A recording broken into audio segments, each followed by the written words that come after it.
Okay, let's go ahead and get rolling. Get Doug Rose joining now. So we're going to go ahead and get rolling.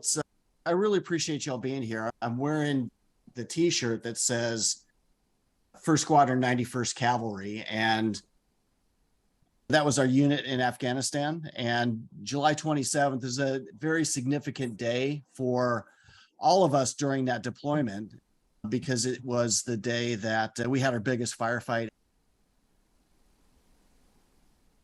2 of our soldiers were killed in action there. Staff Sergeant Ryan Fritsche and Major Tom Bostick. Stephen Church and I were actually on the same mountainside together during that operation. So it's an honor to have you here with us, Steve.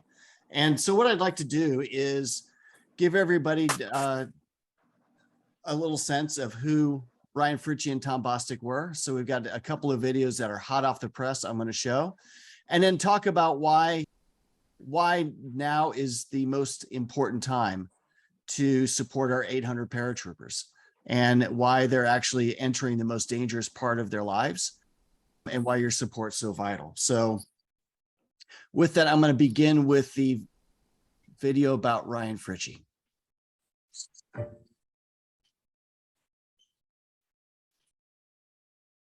From Elwood, Illinois, we'll go southeast towards Indianapolis, and Ryan Fritsche is buried in Hall, Indiana.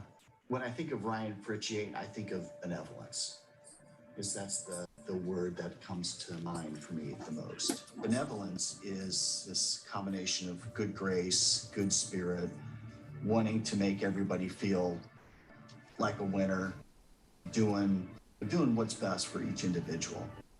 And Ryan had that quality.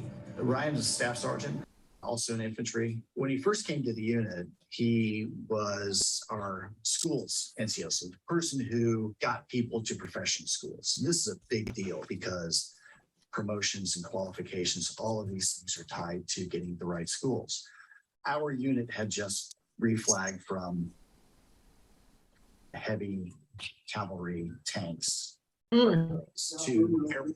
So we had to get a few hundred people to airborne school. Had to send them from Germany to Fort Benning, Georgia for airborne school, and get them back in time for training in preparation for this deployment. And this is an exceedingly difficult task, and it all fell on Ryan Fritsche's shoulders. And he did it. He managed all of that. I remember NCOs, some of our soldiers coming to me and just saying how much they appreciated all of them, because Ryan would just bend over backwards to make sure that everybody got the schools that they needed. And I would get notes from soldiers saying, I really appreciate Staff Sergeant Fritsche. He took care of me. He got me to the schools that I needed to be eligible for promotion. He got me to the schools I needed to qualify to my job. And I was very thankful. They were very thankful for that. I was very thankful because it says something about an organization when you have people who approach their jobs with benevolence. And Ryan Fritsche exemplified that. He just extraordinarily well organized, cared about people, and really took pride, of course, in what he did, was very good at it. He wanted to lead a squad in combat. He wanted to be a squad leader in combat. In July of 2007, one of the NCOs in the unit, who was a squad leader, he was injured. We asked Ryan to take over that squad. Of course, he did so. Soon after that, we were involved in this really big operation. And Ryan's squad was going to play a key part of that. So on July 27th of 2007, Ryan was leading his squad in the mountains of eastern Afghanistan, and this massive firefight develops. It's bigger than anything that we'd seen to date or since then. As Ryan is leading his squad to gain a position of advantage over the enemy, he was shot and killed instantly, leaving behind his wife, Brandy, his mom, Belita. I mean, every death is devastating to a unit. Because he touched So many people were really affected by his loss.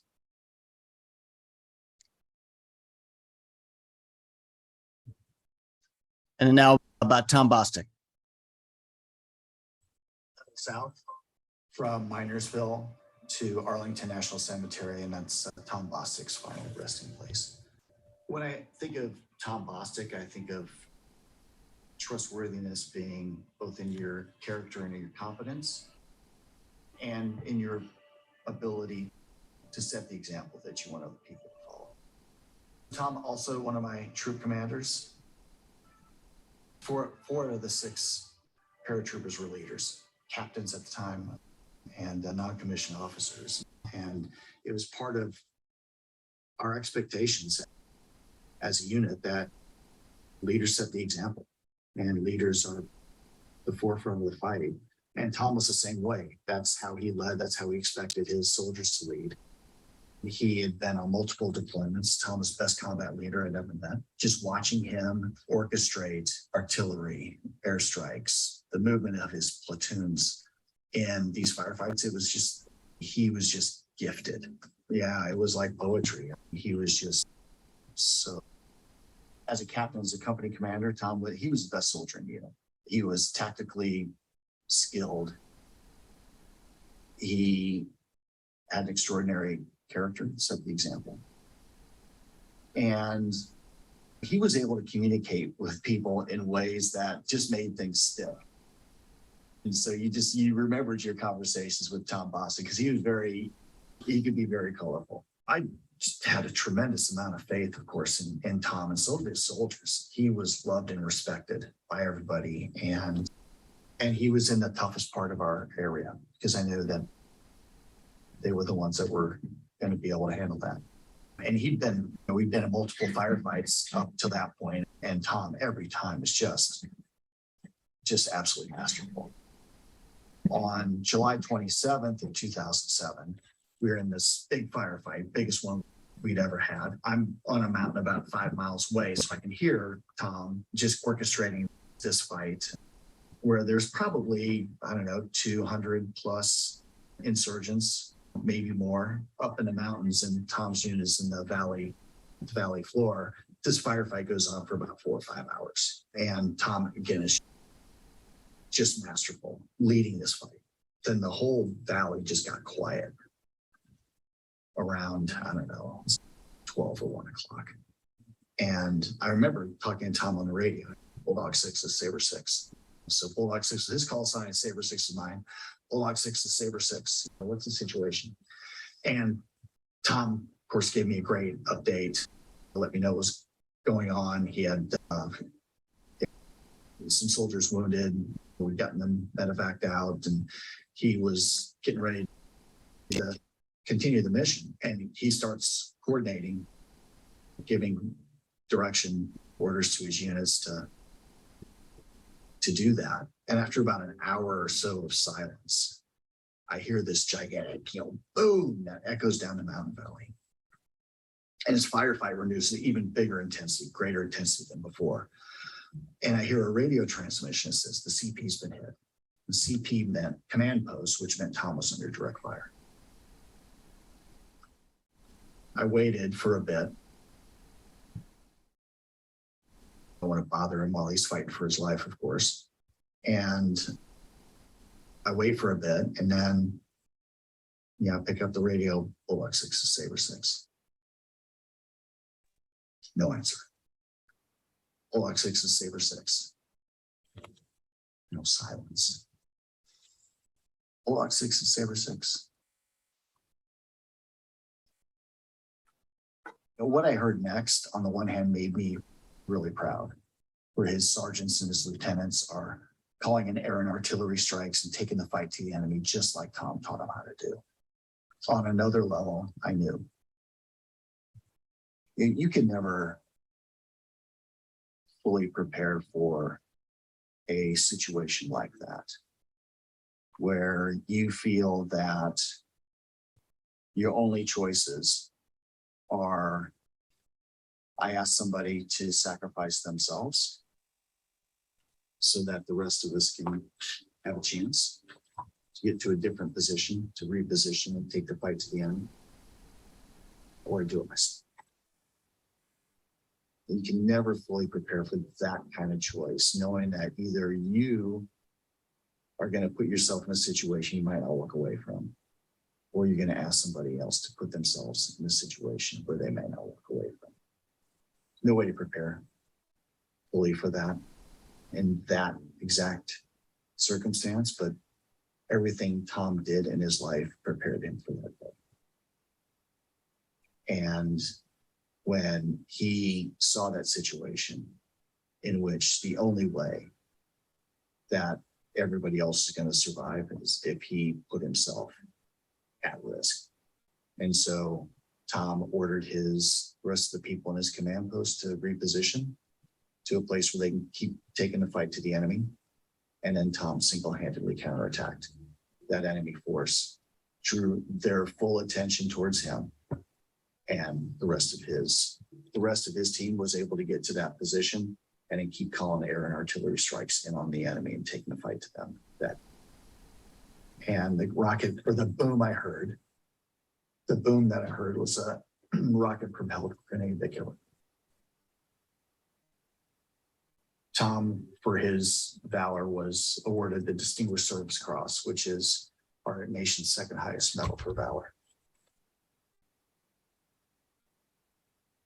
There are many ways to support us and to follow our progress. The easiest way is to go to our website, honorride.us, and you'll be able to see all the different ways you can support this endeavor and to follow our progress as we make our way from Spalding, Nebraska, all the way to Arlington National Cemetery.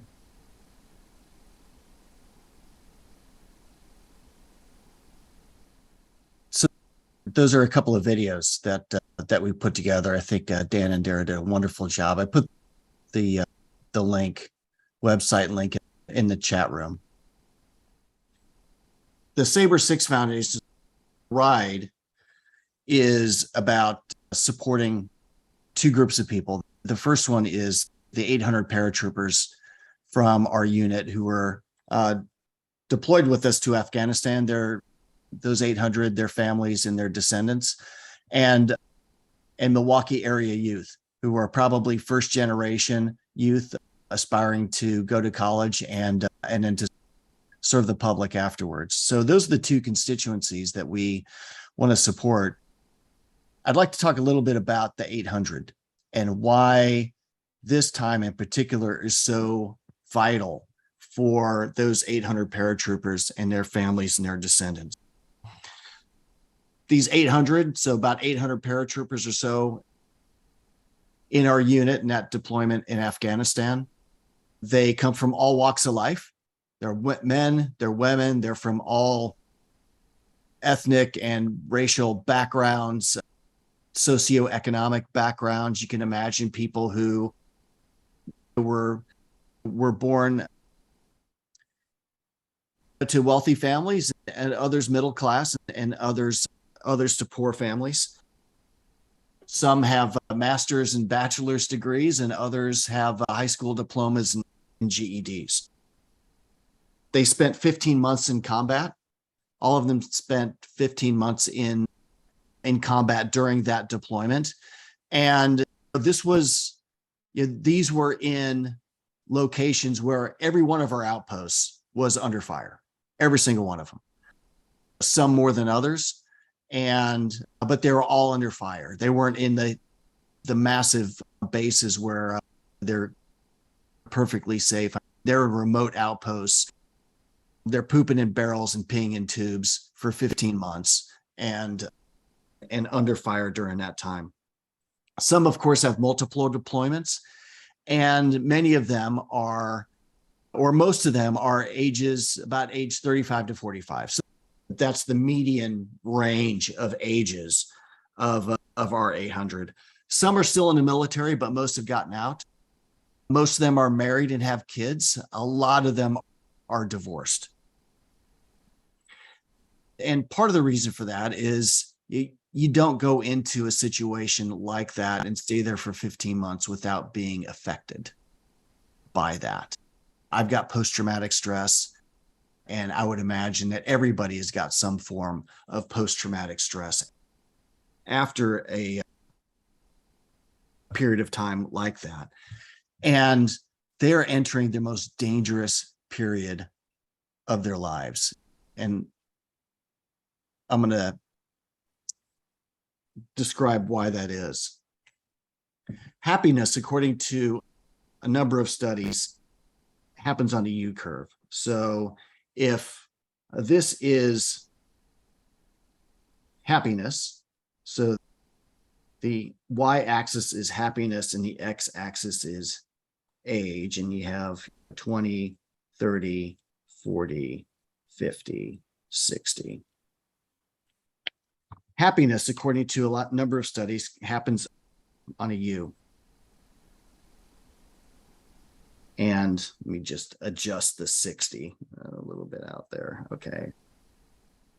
So it happens in a U, and the bottom of the U is your mid 40s. So most of our paratroopers went into combat in 2007, right about here. They're in their 20s.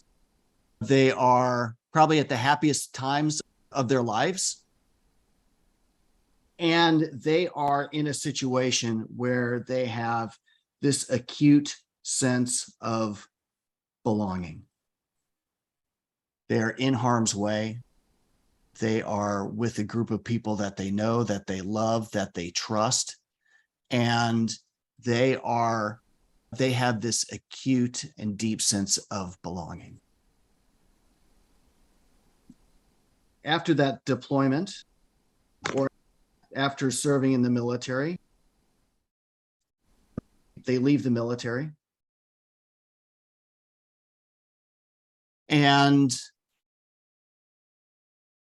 they come to find that they don't have that sense of belonging anymore. You have this feeling that you are alone in a crowded place.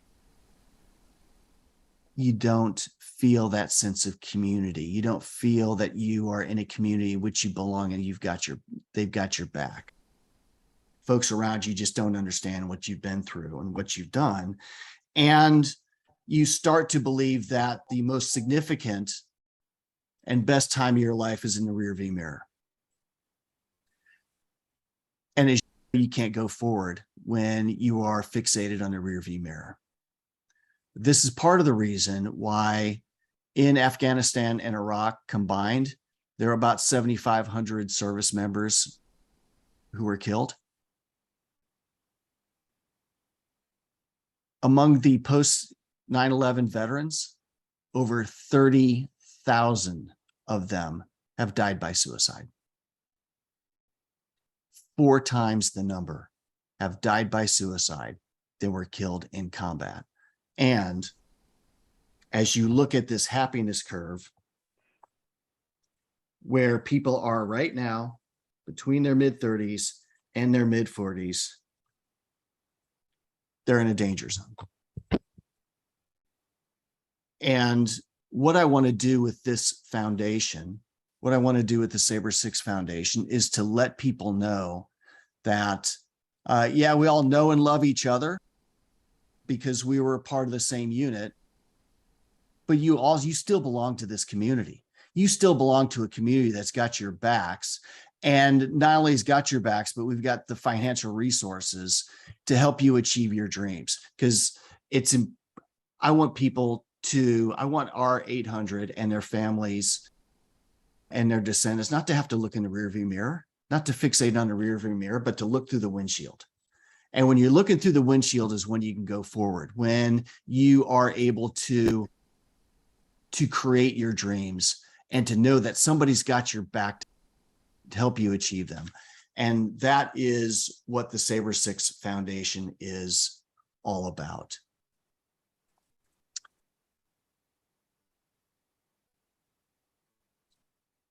So there are a number of ways to support us.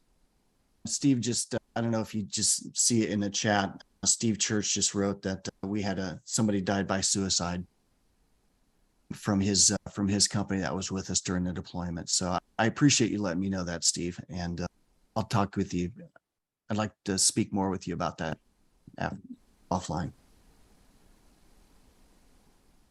I look at this as vital for our 800 and their families and descendants. And there are a number of ways that you can support this endeavor. First of all, I put the website in the chat, https honoride.us. You can go there. A gift of any size, of course, that brings you joy. If this kind of cause, if supporting this kind of cause brings you joy, then, a gift of any size would be awesome. If you think this kind of cause would bring others joy, then please share it. Please share our website. I'm going to send you the recording of this. Please share this with people you think might be interested in supporting us. And then finally, we are also developing a peer-to-peer called the Saber 6 Champions. So I need all the people to champion me and kick my butt for 1,700 miles as we can get. So we're putting together a peer-to-peer fundraiser called Saber 6 Champions. We should have it rolled out here very shortly. If you are interested in being a Saber 6 champion, and what that means is you'll donate and then you'll get other people to donate.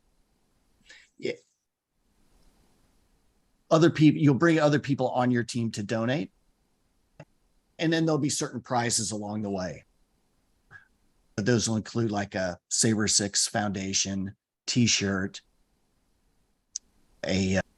perhaps a Fallen Honor Ride jersey, and then we've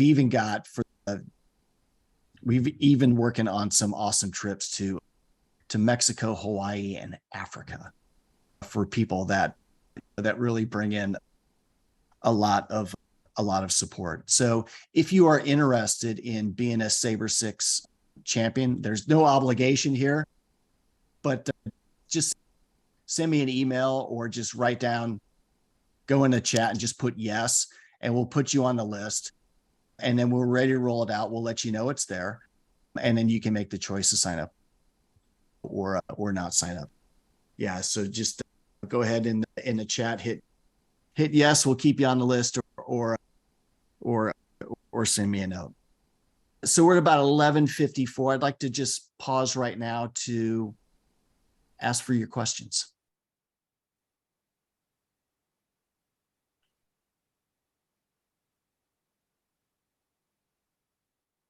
Okay, we got lots of yeses in the chat, so I appreciate that. I know we got some emails coming too. Any questions about Ryan Fritsche, Tom Bostick, or about the Saber 6 Foundation and our 800? I don't have any questions, Chris, but I just want to thank you for making the time to have this conversation today, and thank you for your leadership and all that you are doing to support the people around you from Saber 6, and for the students that will support through the Milwaukee Rotary Foundation. And you are a true steadfast leader in this, and persistent and caring and compassionate, and thank you. Thank you, Mary. That means a lot to me, and I appreciate all of the Rotary support in making all of this happen. Chris Cummins asked how the training's coming. Training's coming really well. So as many of you know, I hadn't ridden a bicycle in 20 years.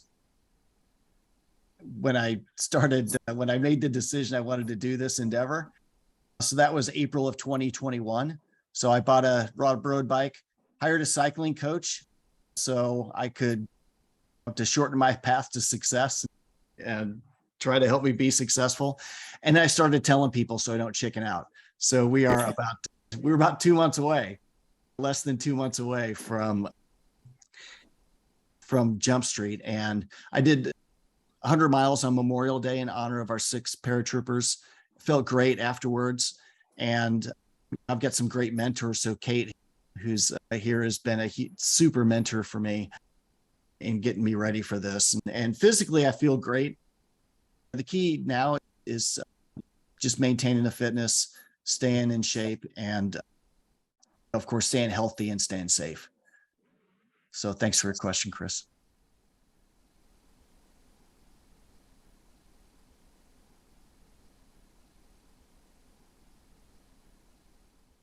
Any other questions? Yes, Steve, you can absolutely echo all of those different statements.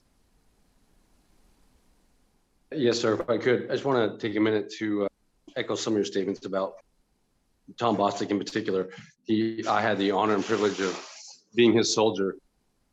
The previous deployment, he came in 9 months into the deployment, and the dynamic shift and change of his leadership was indispensable and completely changed everything.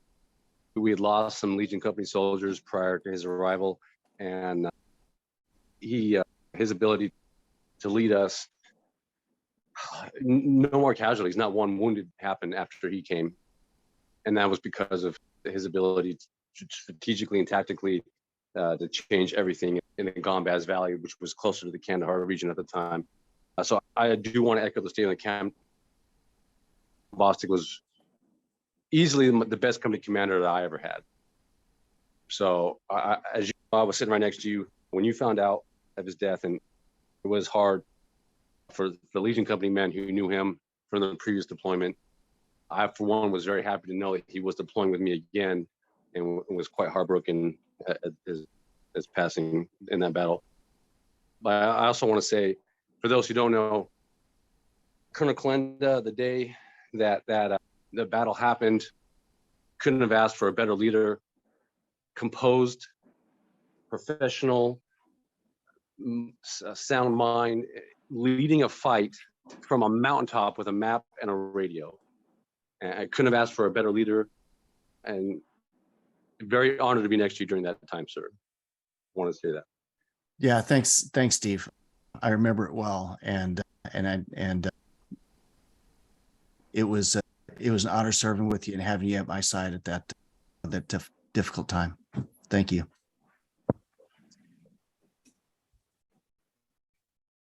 All right, I appreciate everybody's support here and just being on this call. I'll share the recording with everybody. And if you got any questions or want to talk about anything afterwards, then of course I'm always happy to do that. So in the meantime, I'll let you know when we're going to do the next update, probably at the end of August. And I really appreciate your support in helping us support our 800 folks.